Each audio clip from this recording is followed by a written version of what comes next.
main things kept informing the material. Firstly, I had just turned 50, and secondly, my kids had just left home. By choice, I might add.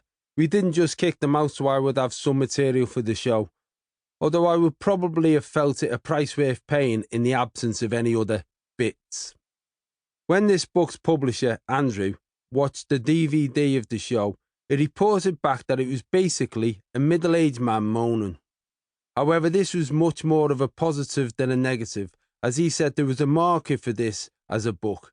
Many people were probably feeling the same, and Andrew suggested this could be used as a reference point for anyone in a similar position or about to face the same challenges. It was his suggestion to call the book How to Grow Old. It was my later suggestion to add on the subtitle, A Middle-Aged Man Moaning. I am now sat at home, tapping away at this introduction with the three-finger style that I have developed, as I never thought typing was going to be a skill that I would require. I am part of the generation of men born in a time when only secretaries, journalists and authors knew how to type. Email, the creation of which revolutionized communication, was not even invented when I entered the adult world of work, age 16. My first full-time job was as a mail lad. There were no male girls or male persons of gender neutrality in 1982, and my role entailed cycling around ICI Rock Savage chemical plants in Runcorn, taking handwritten notes between the offices and plant rooms. The company sent its products all over the world and was regarded as the cutting edge of technology, but could only operate because 16-year-old male lads on bikes carried notes in brown envelopes between all the people involved in the production process. ICI was regarded as a great employer, and often the old men I would see walking around the yard in company overalls and hard hats would tell me to stick with the company because I would get my pension, provided I progressed from the mail room and learned one of the skills that the company required, such as operating some of the plant machinery. Nobody ever said to me, "Listen, son, learn to type. It's the future and it'll change your life. It will save you from looking like a man with arthritis who can only use 3 fingers when you're 52. Nobody ever said that because the office environment in those days really was paper shuffling. Today, I would imagine that the offices in ICI are filled with people on laptops, typing away and communicating with the world instantly through their fingertips. Back in 1982, the phones had rotary dials on the front, which meant even dialing a call would take 5 minutes.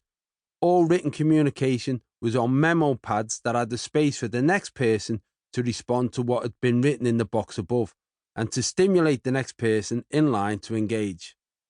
What would now be done in a single group email would take days, as notes were carried from one part of the plant to another.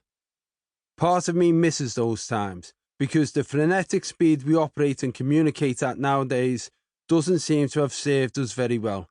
Everyone is stressed and overloaded with information, and email means that you are never really away from work. It is too easy to be on a family holiday and let the "I just have to deal with this one email" mentality creep in. Even if it is for 30 minutes away from the family holiday, it's still time lost that you will never get back. That never happened when I was a mail lad. Nobody ever said, "John, take this memo to Keith from accounts.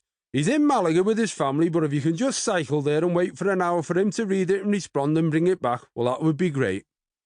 Not only would that have killed me on my fixed-wheel butcher's bike with my mail bag in the front basket, but Keith would almost certainly have said, "Fuck off, I'm on holiday." These days, somebody would just ping Keith an email, and either through a sense of responsibility or a fear of being sacked, or to get away from his annoying family, Keith would find a quiet corner, read the email and type a response. Most of us do this without even thinking about it, even though logic suggests it's an intrusion that we should object to. And that's despite the fact that many people's typing skills, particularly people under the age of 30, now means that they can communicate with their fingers quicker than with their mouths, as any parent who's had a text argument with a teenager will testify. I've done that with my sons, and it's quite disconcerting when they reply to a text that you've not yet finished typing. Typing for me is like talking with a speech impediment. I can make myself understood.